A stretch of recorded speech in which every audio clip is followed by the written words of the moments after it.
Por la tarde, Boca del Río volvió a vivir el terror, volvió a vivir balazos en plena calle, persecuciones, comercios bajando cortinas, vecinos escondidos y lo que parecía una balacera más en el sur del estado resultó ser parte de una operación federal contra una célula criminal dedicada al secuestro. El resultado: 2 agentes de la Fiscalía General de la República asesinados, uno más herido y un presunto agresor abatido. Pero ¿qué fue lo que realmente pasó en Boca del Río el día de ayer? ¿Qué fue lo que pasó en Vía Muerta? Bueno, todo sucedió este lunes 12 de mayo alrededor de las 2 de la tarde en una zona transitada, la avenida Vía Muerta, la que está paralela al Boulevard Miguel Alemán, muy cerca de Playa Hermosa. Según testigos, los agentes de la Agencia de Investigación Criminal iban a bordo de un vehículo cuando fueron perseguidos por hombres armados y al llegar al cruce con la calle España comenzó el tiroteo.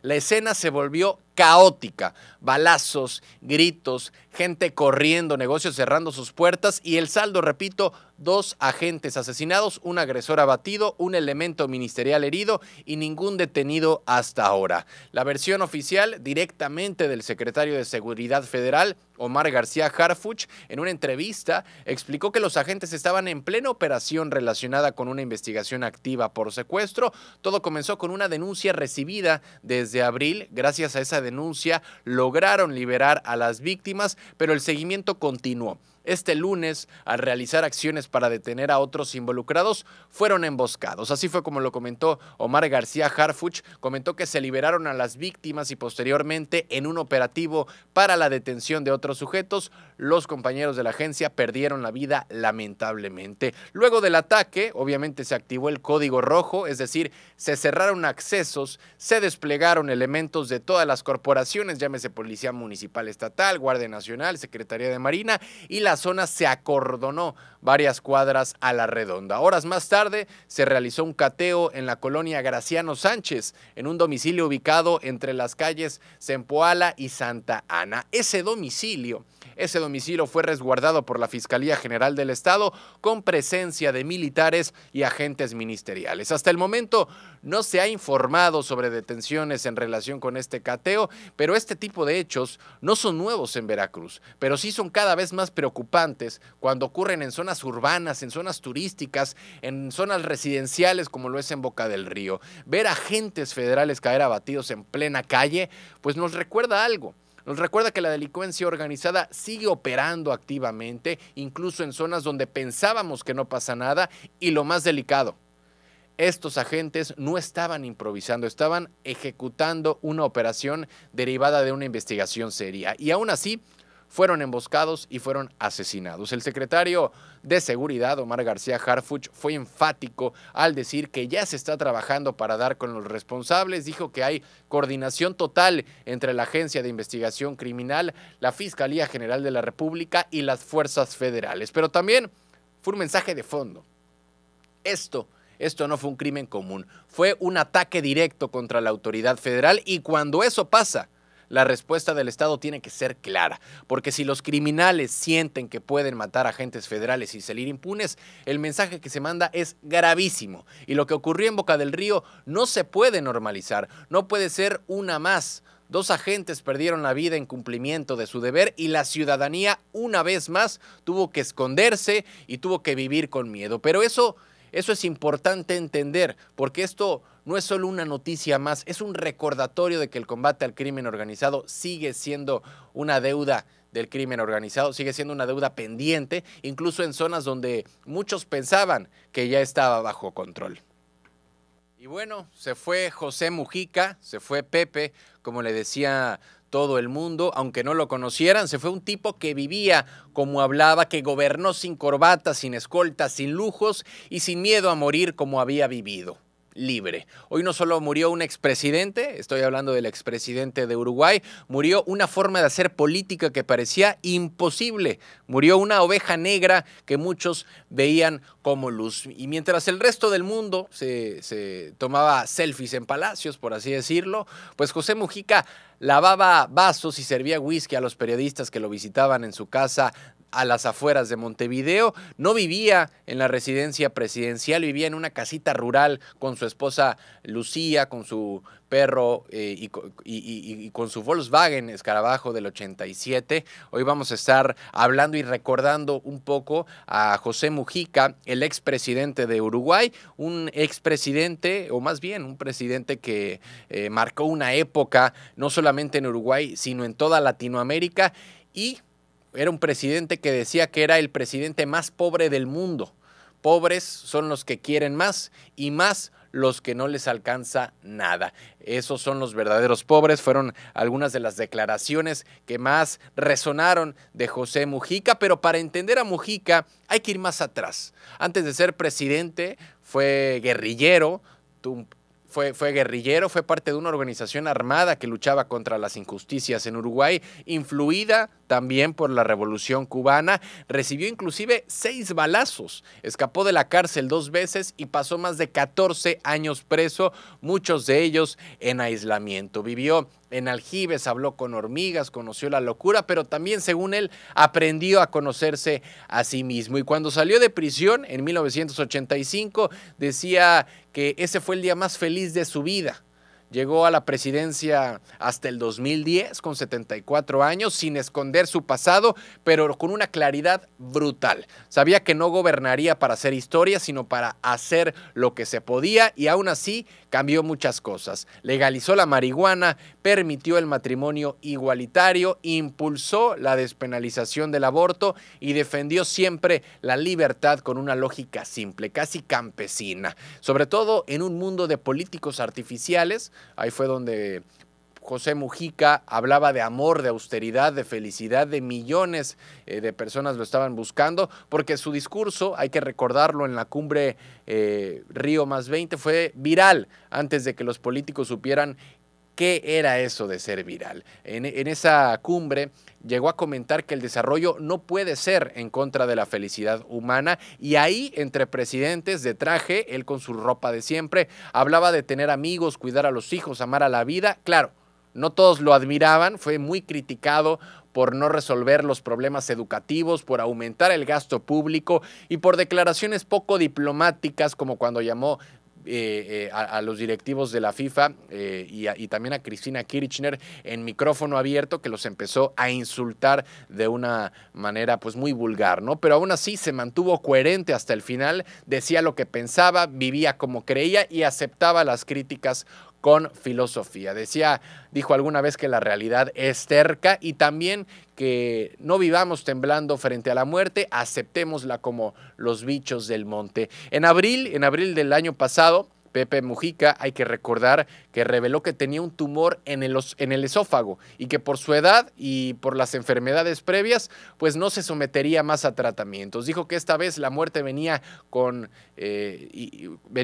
pues de forma segura, ¿no? Y lo tomó con la misma serenidad con la que hablaba de todo. En sus últimos meses vio cómo su delfín político, Yamandú Orsi, ganaba la presidencia de Uruguay y cómo su agrupación lograba mayoría parlamentaria. Un último logro, sin figurar en ninguna lista, y lo dijo muy claro, dijo que el mejor dirigente no es el que hace más, es el que deja una barra que lo supera, y Pepe Mujica murió a los 89 años, pero su forma de vivir, de hablar, de pensar, quedó dando vueltas, porque cuando un expresidente se hace famoso por tener poco, por andar en chancletas, por cultivar flores, por decir verdades sin rodeos, entonces hay algo importante que nos están diciendo, ¿no? Que hay otra forma de hacer política, y quizás por eso el mundo le aplaudía tanto, porque no era carismático, era una persona real, no necesitaba brillar, solo necesitaba ser, y hoy que se fue el mundo, ese mundo loco que él mismo criticaba, se detiene un momento a recordarlo. Así que descanse en paz, Pepe. Gracias por haber demostrado que se puede vivir con poco y dejar tanto. Noti Express Internacional.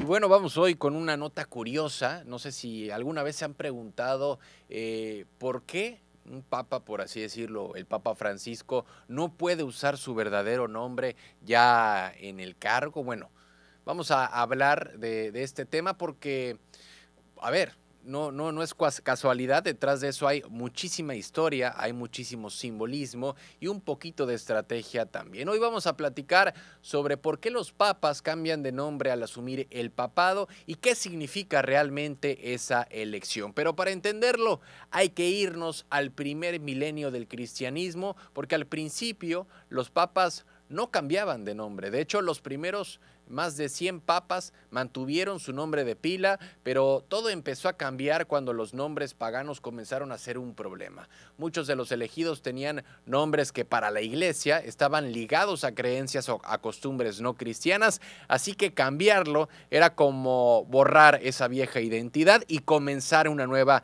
etapa, un nuevo nacimiento espiritual, llamémosle así. Claro, todo esto tiene un precedente, porque el primer papa, Simón, a quien Jesús renombró como Pedro, ahí nació la idea de que ser papa es más que un cargo, es una transformación.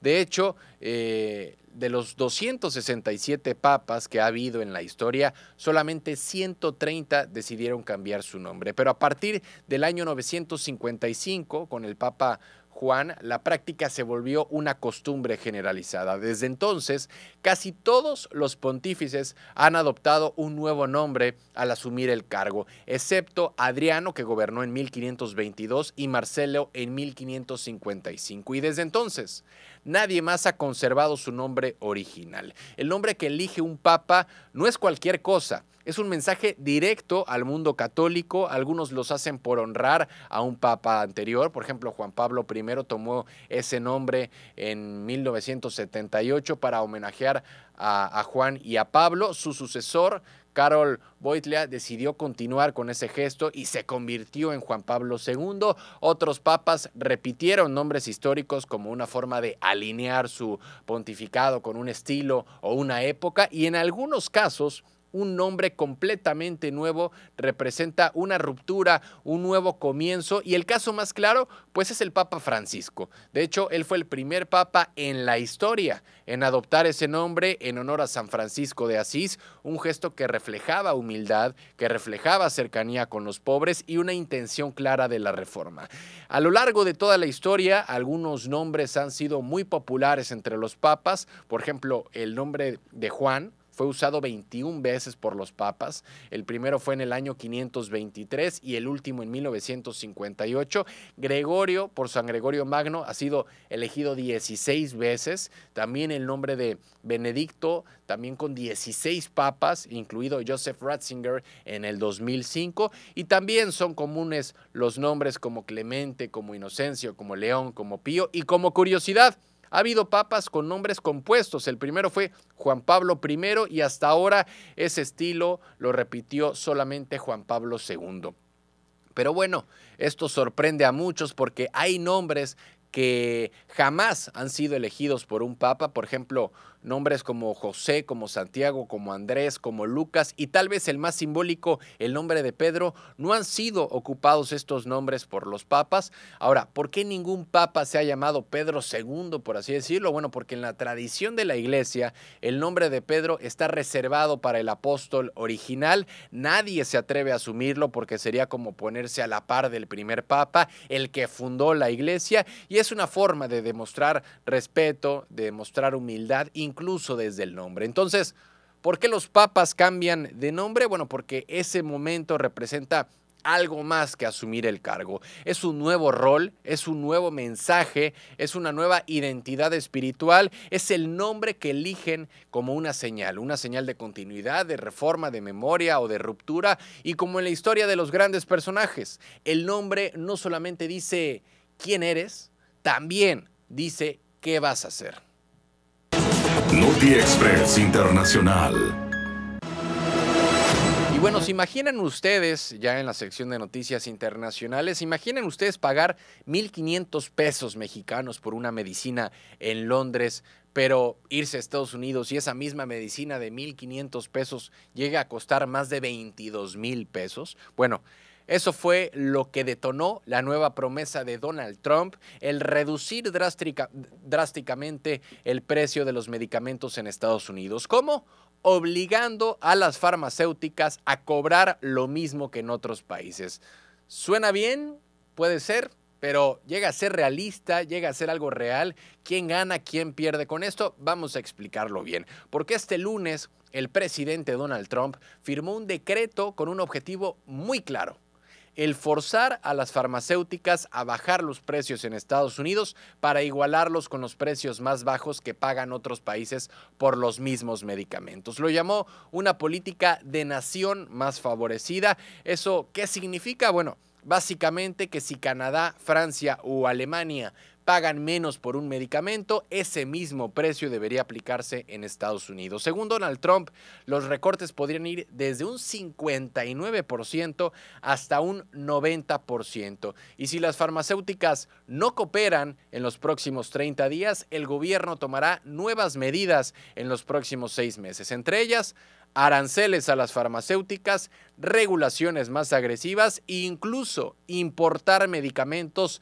de otros países. Y es que, a ver, Estados Unidos es hoy por hoy el país que paga más por medicamentos recetados en el mundo, porque en promedio casi 3 veces más que en otras naciones desarrolladas están pagando de sobrecosto en Estados Unidos. Y esto no es nuevo. Ya en su primer mandato hay que recordar que Donald Trump intentó implementar una política parecida, pero en su momento fue bloqueada en los tribunales. Ahora, ya como presidente nuevamente, retoma el tema, pero lo retoma con una fuerza muchísimo mayor a la de su primera administración y con más presión pública. Y aquí es donde entra la duda, porque el decreto, aunque suena ambicioso, depende en gran parte de la buena voluntad de las farmacéuticas para negociar, y eso, históricamente, en Estados Unidos no ha funcionado. Además, se estará enfrentando varios retos Donald Trump, como los problemas legales, porque ya fue tumbada una propuesta similar antes,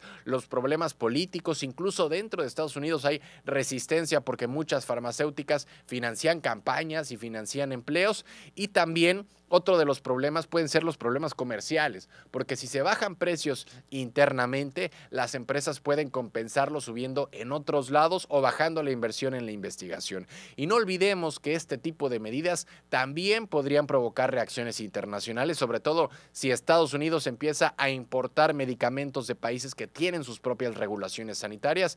Pero en su rueda de prensa, pues Donald Trump fue Donald Trump. Dijo que los estadounidenses son tratados como imbéciles por las grandes farmacéuticas y lanzó críticas duras contra la Unión Europea, a la que la acusó de obligar a las farmacéuticas a bajar sus precios en su territorio, mientras en Estados Unidos se salen con la suya. Para Donald Trump, esta desigualdad es inaceptable y su argumento es sencillo: si ellos pagan menos, nosotros también. Punto. Si las farmacéuticas no cumplen con lo esperado, Donald Trump ya advirtió que se vienen medidas más duras, como regulaciones más estrictas, limitaciones a la exportación, importación masiva de medicamentos y aranceles como castigo. Pero todo eso obviamente requiere tiempo, no es de un día para el otro, requiere infraestructura y probablemente muchas, pero muchas batallas legales. De hecho, muchos analistas ya advirtieron que este decreto, aunque es impactante, podría no aplicarse en su totalidad. Y es por eso que, aunque los mercados reaccionaron con nerviosismo al principio, las acciones de las farmacéuticas se recuperaron muy rápido. Entonces, ¿en verdad esto es una revolución en el sistema de salud estadounidense o es más bien una estrategia política de alto impacto con muy poca viabilidad política y en el aterrizaje a la práctica, ¿no? La realidad es que, aunque el anuncio suena fuerte, llevarlo a la práctica será muy complicado, pero una cosa es clara: los precios de los medicamentos en Estados Unidos son un problema urgente en la sociedad americana, y si Donald Trump logra presionar a las farmacéuticas a bajar, aunque sea un poco, pues ya sería un paso importantísimo, ¿no? Sobre todo sería un paso histórico, porque ningún presidente antes se atrevió a enfrentar a estas empresas farmacéuticas tan directamente como un Donald Trump.